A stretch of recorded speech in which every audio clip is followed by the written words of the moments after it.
Hello dear students, welcome to quick school notes. Series 1.2 शुरू करने से पहले मैं कुछ नए टाइप के नंबर से आपको इंट्रोड्यूस कराना चाहती हूँ। इन नए नंबर्स की कुछ अलग अलग प्रॉपर्टीज हैं जो आपको समझनी बहुत जरूरी है before starting this exercise. Okay, तो सबसे पहली चीज है रियल नंबर। ये एक नया टर्म है जो अभी आपके सिलेबस में है। ठीक है, रियल नंबर क्या होते हैं? रियल नंबर्स वो सारे नंबर्स होते हैं जिनको हम नंबर लाइन पर रिप्रेजेंट कर सकते हैं। ओके, अब रियल नंबर्स कौन कौन से नंबर से मिलकर बने होते हैं?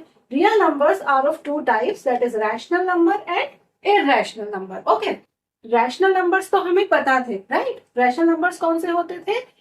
वो नंबर जो p अपॉन q के फॉर्म में रिप्रेजेंट किए जा सकते हैं।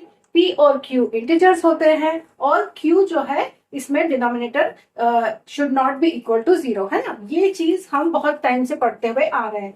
But irrational number is a new term for you. Irrational numbers क्या होते हैं?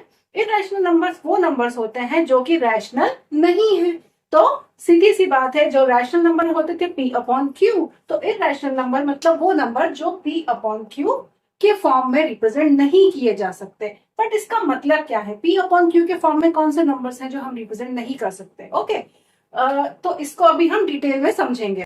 सो रैशनल और इरैशनल का डिफरेंस बताने के लिए हमारे पास कुछ नए टर्म्स हैं। ओके, इन टर्म्स को अभी हम एक एक करके डिटेल में समझेंगे। ओके, अभी फिलहाल आप इन नामों से फेमिलियर हो जाएंगे। First of all terminating, non terminating, non terminating recurring and non terminating non recurring. Okay, ये कुछ नए टर्म्स हैं जिनको हमें समझना बहुत जरूरी है। सो ये जो चार्ट है ये आप बहुत प्रॉपरली देखिए और इसको नोट डाउन कर लीजिए, बिकॉज ये चार्ट आपकी बहुत ज्यादा हेल्प करने वाला है। इसमें आपको कितनी सारी इंफॉर्मेशन मिल रही है कि रियल नंबर्स के अंदर कौन कौन से नंबर इंक्लूडेड होते हैं। रियल नंबर्स के अंदर होते हैं rational number and irrational numbers. ठीक है, फिर रैशनल नंबर क्या होते हैं? जो p अपॉन क्यू के फॉर्म में होते हैं, where q is not equal to 0। Irrational number कौन से होते हैं? जो p अपॉन क्यू के फॉर्म में नहीं हो सकते, वो इरैशनल कहलाते हैं। फिर जब भी हम p अपॉन क्यू को डिवाइड करते हैं, like take an example of 10 upon 5, जब आप 10 और 5 को डिवाइड करिए तो आंसर आएगा 2। ठीक है, 2 मतलब आपको एक प्रॉपर आंसर आया है। It's a terminating one. Terminating मतलब ये आंसर लगातार चलता नहीं जा रहा है। ओके, और इसको सॉल्व करने पे जो रिमाइंडर है वो 0 आया है, तो इसका मतलब है कि इसका जो आंसर है वो है टर्मिनेटिंग। ठीक है, तो रैशनल नंबर्स कौन से होते हैं? जो कि टर्मिनेटिंग होते हैं, या फिर अगर वो टर्मिनेटिंग नहीं है तो वो नॉन टर्मिनेटिंग तो होंगे लेकिन वो रिकरिंग होंगे। फॉर एग्जाम्पल अगर मैं करूँ 10 अपॉन 3, तो 10 अपॉन 3 को अगर मैं सॉल्व करूंगी तो आंसर कैसा आएगा? हमेशा 3.333। इस तरह से आगे चलता जाएगा चलता जाएगा चलता ही जाएगा, कभी एंड नहीं होगा। तो ये जो 333 है ये बार बार रिपीट हो रहा है। रिपीट मतलब रीअकर हो रहा है ना? तो इस तरह के नंबर्स को हम बोलते हैं रीअकरिंग, रिकरिंग। तो नॉन टर्मिनेटिंग रिकरिंग नंबर भी रैशनल नंबर्स के अंदर आते हैं। ओके, बट इरैशनल नंबर कौन से होते हैं? जो कि नॉन टर्मिनेटिंग होंगे एंड नॉन रिकरिंग होंगे। मतलब इनकी वैल्यू एक बार जो शुरू हुई तो इनका आंसर खत्म ही नहीं होगा, और दूसरी चीज वो रिपीट नहीं होगा, हर बार एक नया नंबर आएगा। तो ऐसे नंबर जिसको आप, जो कि इरेगुलर है, जो आपको समझ नहीं आएंगे कि नेक्स्ट क्या आने वाला है ना, तो ऐसे नंबर जो इरेगुलर है, जो कंटिन्यूअस आगे बढ़ते जाएंगे, उनका कोई एंड नहीं होगा और कोई रिपीटिशन इनमें नहीं होगा, they are called irrational numbers. Okay, so I hope आपको ये डिफरेंस समझ में आया होगा। अब हम ये जो 4 टर्म्स हैं इनको एक एक करके डिटेल में समझते हैं विद सम एग्जांपल्स। ओके, सो देखिए ये मैंने कुछ एग्जांपल्स लिए हैं। अब इन एग्जांपल्स को देख के आप समझ सकते हैं कि कौन कौन से टर्म्स को हम टर्मिनेटिंग बोलेंगे, किसको हम नॉन टर्मिनेटिंग बोलेंगे, किसको हम नॉन टर्मिनेटिंग या नॉन रिकरिंग बोलेंगे। ओके, तो इन चीजों से आप डिस्टिंग्विश कर सकते हैं कि which numbers are rational numbers and which are not rational numbers, that is irrational numbers. Okay, first example is 1 upon 2। Okay, 1 upon 2 को जब हम डिवाइड करेंगे तो 1 में 2 का डिवीजन लेने पर सबसे पहले पॉइंट लगाना पड़ेगा, है ना? 1 विल बिकम 10, देन 2 5 से 10, 10 से 10 कैंसिल होगा एंड रिमाइंडर विल कम 0, है ना? यहाँ पे रिमाइंडर 0 आ गई, that means division is completed, और ये जो आंसर है 0.5 पे टर्मिनेट हो गया है। तो 0.5 पे जो आंसर है वो खत्म हो चुका है। तो this is a terminating type of division, है ना? टर्मिनेटिंग है इसका मतलब है 1 अपॉन 2 क्या है? एक रैशनल नंबर है, क्योंकि वो एक टर्मिनेटिंग आंसर दे रहा है। 0.5 is a terminating one. Now come for 10 upon 3। 10 upon 3 में मैंने जब 10 को 3 से डिवाइड किया तो क्या हुआ? देखिए 3 3 9, 10 माइनस 9 विल गिव यू 1, 1 में जाएगा नहीं, पॉइंट लगाया, 0 10 बन गया। अगेन 3 3 9, 10 माइनस 9 अगेन 1, फिर से 3 टाइम्स 10 माइनस 9 1 अगेन। तो मैं ये करती चली जाऊंगी और हमेशा लास्ट में क्या मिलेगा, रिमाइंडर जो है वो कभी भी 0 नहीं होगा, रिमाइंडर हमेशा 1 आता रहेगा। और 1 के कारण जो आंसर है वो हमेशा 3 पॉइंट के बाद 3 3 3 3 रिपीट होता चला जाएगा, होता ही चला जाएगा। जब भी कोई नंबर रिपीट हो रहा हो बार बार तो हम उसके ऊपर एक बार बना देते हैं। ये बार शो करती है कि ये नंबर बार बार रीअकर हो रहा है, बार बार आ रहा है। तो रीअकर होने को हम बोलते हैं रिकरिंग नंबर। ठीक है, तो ये कैसा नंबर है, non terminating and recurring, so we call it NTR, non terminating recurring, because it is non terminating. ये 3 3 आगे चलता चला जाएगा, एंडलेस, इसकी कोई लिमिट नहीं है, कोई एंड नहीं है। ठीक है, और ये हमेशा रिपीट होता जाएगा, सिर्फ 3 रिपीट होता जाएगा। तो हमें 3 के ऊपर बार लगाना है एक्चुअली, इस तरह से हम इसको लिख सकते हैं 3 बार। तो वो इसका मतलब है कि जो 3 है वो रिपीट हो रहा है। ठीक है, तो it is non terminating and repeating number. But non terminating और रिपीटिंग को हम क्या बोलते हैं, रैशनल नंबर बोलते हैं। So it is also rational. 10/3 जो है वो एक रैशनल नंबर है, क्योंकि वो नॉन टर्मिनेटिंग है लेकिन रिपीटिंग है, रिकरिंग है। तो अगर सेम ही नंबर बार बार रिपीट हो रहा है तो वो रैशनल नंबर के अंदर आता है। ठीक है, now look at these examples. ये कुछ ऐसे नंबर्स हैं जो अभी तक हमने पढ़े नहीं थे। √2, इसका क्या मतलब होता है, अभी तक हमने स्क्वायर रूट किन किन नंबर्स का निकाला है, वो नंबर्स जो कि परफेक्ट स्क्वायर हुआ करते हैं, लाइक √4, 16, 25, 9, इनके हमें स्क्वायर रूट पता थे, है? और वो एक प्रॉपर नंबर आता था, √4 is 2, √9 is 3, राइट। लेकिन √2 क्या होता है, ये तो हमने कभी नहीं पढ़ा था, है ना।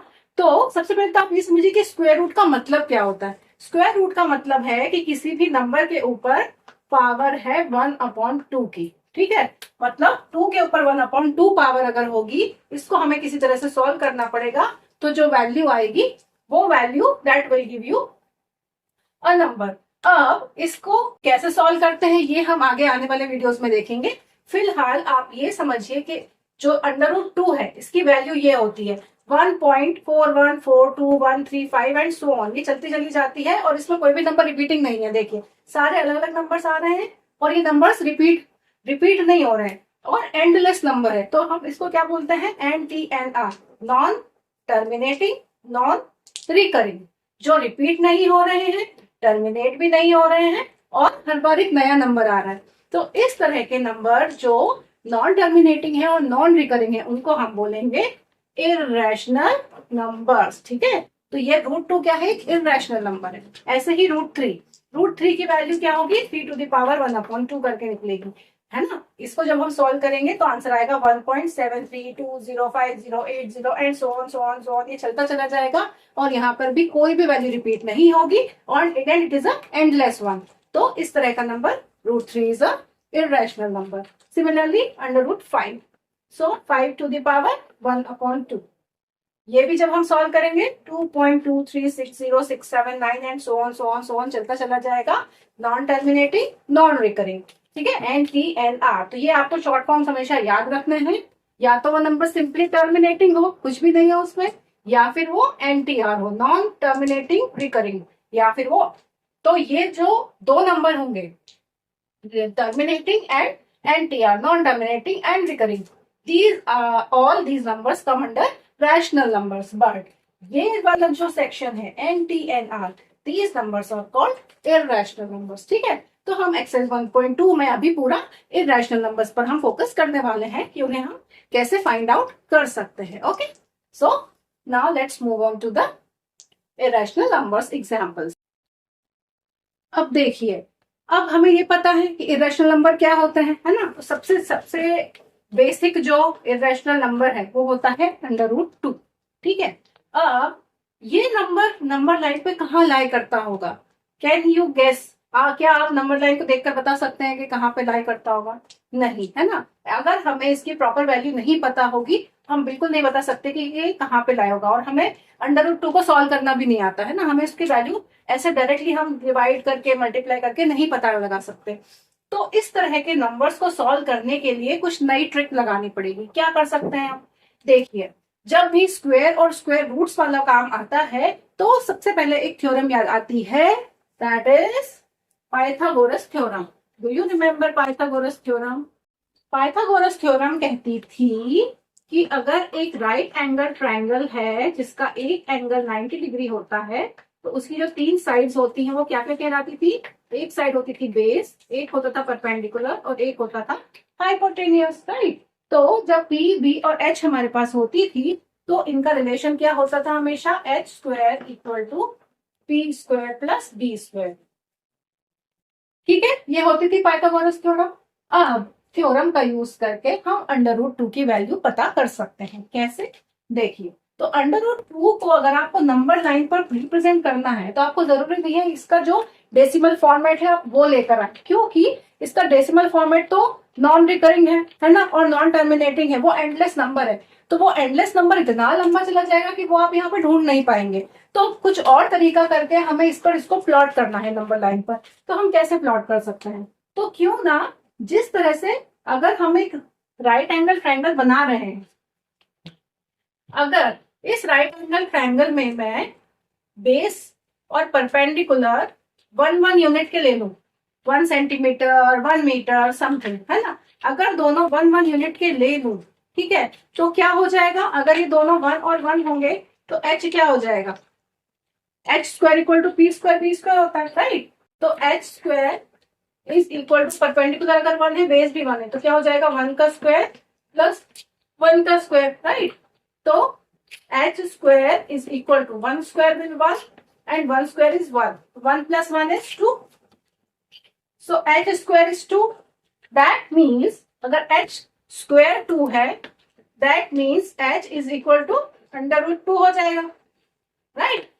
That means ये जो h है ये under root 2 हो जाएगा, हमें ये चीज मिल जाएगी। तो इसको हम डायरेक्टली नंबर लाइन पर इस तरह का राइट एंगल बनाकर ट्राई करके हम सॉल्व कर सकते हैं। हमें इसको कैलकुलेट नहीं करना पड़ेगा, फिर हमें नंबर लाइन पे सिर्फ इन यूनिट्स को लेकर इसको सॉल्व करना है। तो अब यही एक तरीका है हमारे पास नंबर लाइन पर इन नंबर्स को फाइंड आउट करने का, ठीक है? तो अब क्या किया जाए, देखिए, तो रूट 2 बनाने के लिए हमें एक परपेंडिकुलर चाहिए और एक बेस चाहिए जो कि 1 सेंटीमीटर के हो। तो टेक योर स्केल, आपकी स्केल से एक नंबर लाइन ड्रॉ करिए जिसमें आप प्रॉपर 1 यूनिट के मेजरमेंट्स ले लीजिए। अब ये जो 1 यूनिट के आपने मेजरमेंट लिए हैं, इसमें 0 से 1 तक एक आपने लाइन बनाई, ठीक है? तो ये जो 0 से 1 है ये 1 यूनिट की लाइन है, ठीक है? अब यहाँ पर आप अपना प्रोट्रैक्टर रखिए और एक 90 डिग्री का एंगल बना लीजिए, ठीक है? आप अपने प्रोटेक्टर की हेल्प से यहाँ पे 90 डिग्री का एंगल बना के एक लाइन बड़ी सी बना सकते हैं, ठीक है? फिर उस बड़ी सी लाइन में आप 1 यूनिट की मेजरमेंट लेकर या तो राउंडर से कट लगा लीजिए या फिर स्केल से नाप लीजिए कि जितना ये था 1 उतना ही 1 आपने यहाँ पर ले लिया। तो यहाँ पर आपको 1 यूनिट की एक परपेंडिकुलर मिल गया, ठीक है? तो आपने क्या किया, ट्रायंगल का परपेंडिकुलर और बेस जो है वो यहाँ पर नंबर लाइन पर एग्जैक्ट यूनिट्स के साथ बना लिया है। अब आपको ये पता है कि अगर ये दो मैं बना लूंगी तो इन दोनों लाइनों को अगर मैं मिला देती हूँ, ठीक है, प्रॉपरली स्केल से मिलाने पर, तो ये जो हाइपोटेन्यूज होगा according to Pythagoras theorem this should be under root of 2, ठीक है, स्क्वायर रूट ऑफ 2 ये लाइन होनी चाहिए। लेकिन ये तो नंबर लाइन पर नहीं है ना, ये तो कहीं टिल्टेड हवा में है। अब हमें इसको जमीन पर लाना होगा। क्या किया जाए इसको जमीन पर लाने के लिए? तो आप यहां पर रखिए अपने राउंडर का पॉइंट और यहां रखिए राउंडर की पेंसिल और यहां से इसको आप ड्रॉ करते हुए एक सर्कुलर आर्क आएगा और यहाँ पे इसको कट करेगा, समथिंग हियर, ठीक है? तो ये जो है ये कहाँ कट कर रहा है? ये तो 0 से 1 की यूनिट थी इधर, ठीक है, ये आपका 0 से 1 था और ये 2 था, तो 1 और 2 के बीच में समवेयर हियर देखिए ये जो डॉटेड लाइन मैंने बनाई है, तो बिटवीन 1 एंड 2 0 से जब ये आपका राउंडर जाएगा एक कर्व बनाता हुआ, तो ये कर्व यहाँ जिस पॉइंट पर कट कर रहा है this point is somewhere in between 1 and 2, ठीक है? तो ये जो वैल्यू है this value is under root 2, ठीक है? तो ये जो रूट 2 है ये आप अज्यूम करिए कि ये एक आर्क है या एक सर्कल, अगर पूरा गोल बना तो एक सर्कल होगा, उसकी ये रेडियस है। ये रेडियस सेम होगी पूरी हर जगह, है ना। तो इस आर्क की जो रेडियस है √2 है, तो ये यहाँ है, तो यहाँ भी वही होगी। तो ये जो पूरी वैल्यू है,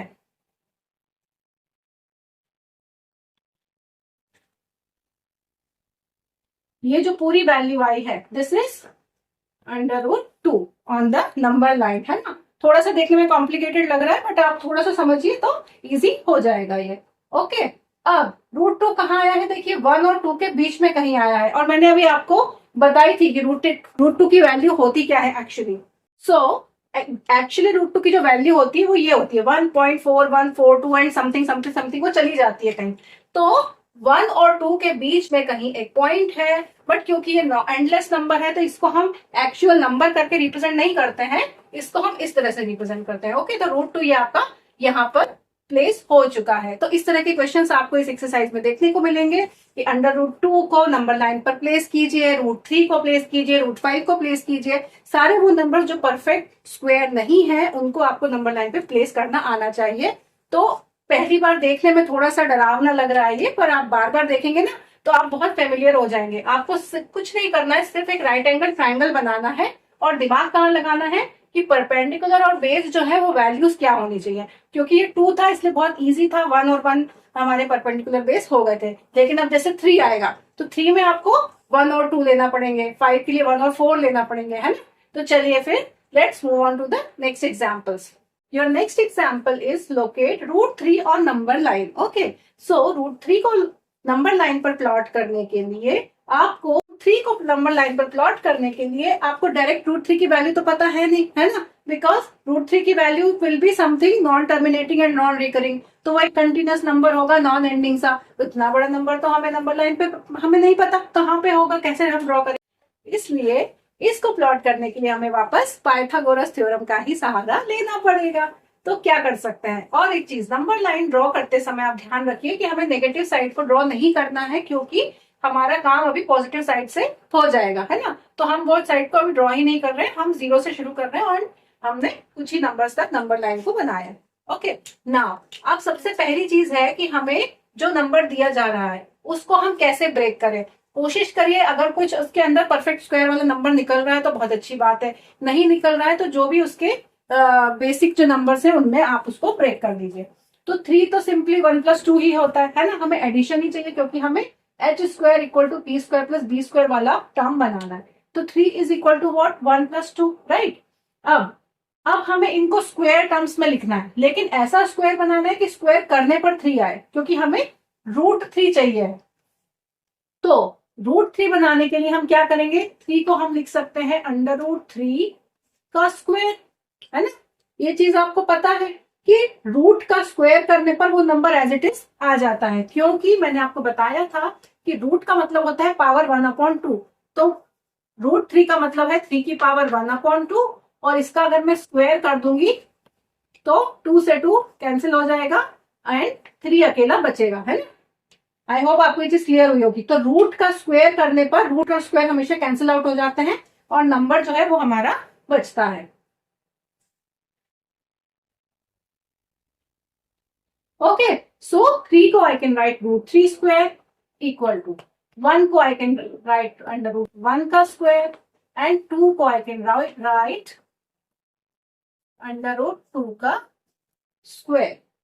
3 को I can write √3², 1 can be written as √1² and 2 can be written as √2², है ना। हम उन सबके रूट में आ गए और फिर उन सबके स्क्वायर लगा दिया। अब इनको आप सॉल्व करोगे तो 3 = 1 + 2 आ जाएगा, सेम नंबर, ठीक है। अब क्योंकि ये h² = p² + b² के टर्म्स में आ गए हैं।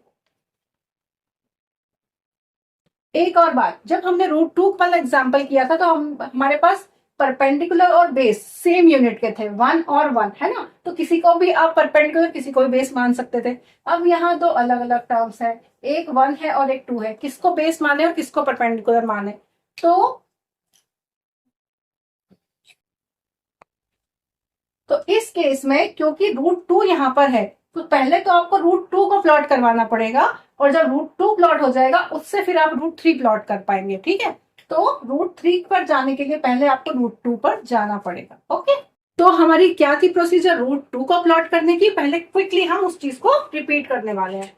तो 0 से 1 तक 1 इज योर बेस, फिर यहाँ पे 90 डिग्री बना के अगेन 1 इज योर परपेंडिकुलर, और ये जो बनेगा ये है आपका √2, है ना। लग रहा है ना इजी। अब √2 को हमने यहाँ पर एक आर्क बना के यहाँ पर राउंडर रखा था और यहाँ से इसको लेकर आए थे, और इस जगह पे आपका √2 प्लॉट हुआ था, ठीक है। लेकिन अभी हमें इसका काम यहीं से ही है, अभी इसको जमीन पर लाने की जरूरत नहीं है, यहां से ही हम इसका √3 बनाएंगे। कैसे? Take √2 as a base, okay. √2 एक बेस है, यहां से अब आपको आपका प्रोटेक्टर इस तरह से रखना पड़ेगा और इस पर एक 90 डिग्री की लाइन खींचनी पड़ेगी सीधी, ठीक है। अब वो कितनी यूनिट की होगी? 1 यूनिट की होगी, यहां कहीं 1 आएगा। तो जब 2 और 1 दोनों मिल गए, बेस एंड परपेंडिकुलर, अब यहां से आप इसको मिला दीजिए, ये जो पॉइंट है यहां पर, ठीक है। तो ये जो बना है ये बना है आपका हाइपोटेनियस। तो ये जो हाइपोटेनियस है ये है आपका √3। अब इस पॉइंट पर अब आप यहां से प्रोटेक्टर, अब आप यहां से राउंडर रखेंगे और यहां पर जाकर एक आर्क बनाएंगे, जो आर्क यहां कहीं आगे आकर कट करेगा। तो ये जो पॉइंट मिलेगा, this will be your √3, okay. से कॉम्प्लिकेटेड है पर आप एक बार ध्यान से देखिए तो आपको समझ में आएगा। हमने क्या करा, पहले √2 को प्लॉट करवाया, तो 1 बेस 1 परपेंडिकुलर, हाइपोटेनियस वाज √2, फिर √2 was a base, 1 was a perpendicular, so h will be √3। तो √3 हमें यहाँ मिला था, अब बस उसको फिर जमीन पर लाना है, कुछ भी नहीं करना है। तो यहाँ पे आपका राउंडर रखा और उसको गोल घुमाकर आप नीचे ले आए, तो यहाँ आपका √3 प्लॉट हो गया, ओके। और एक्चुअल जो वैल्यू √3 की होती है वो मैंने आपको बताई थी, 1.73205080 एंड सो ऑन चलती जाएगी, बट अप्रोक्सीमेटली अगर आप वैल्यू देखें तो 1.73 आ रही है। 1.73 मतलब 2 के बहुत नियरेस्ट, ठीक है। √2 की वैल्यू थी 1.4, 1 के थोड़ा पास में थी, और ये आपका 2 का लाइन है कट, तो √3 की जो वैल्यू है वो 1.73 मतलब 2 से थोड़ा सा पहले, यहाँ कहीं पर ये √3 प्लॉट हुआ है, ओके। सो आई होप ये आपको क्लियर हुआ होगा। इस तरह से आपको इसको सॉल्व करना है।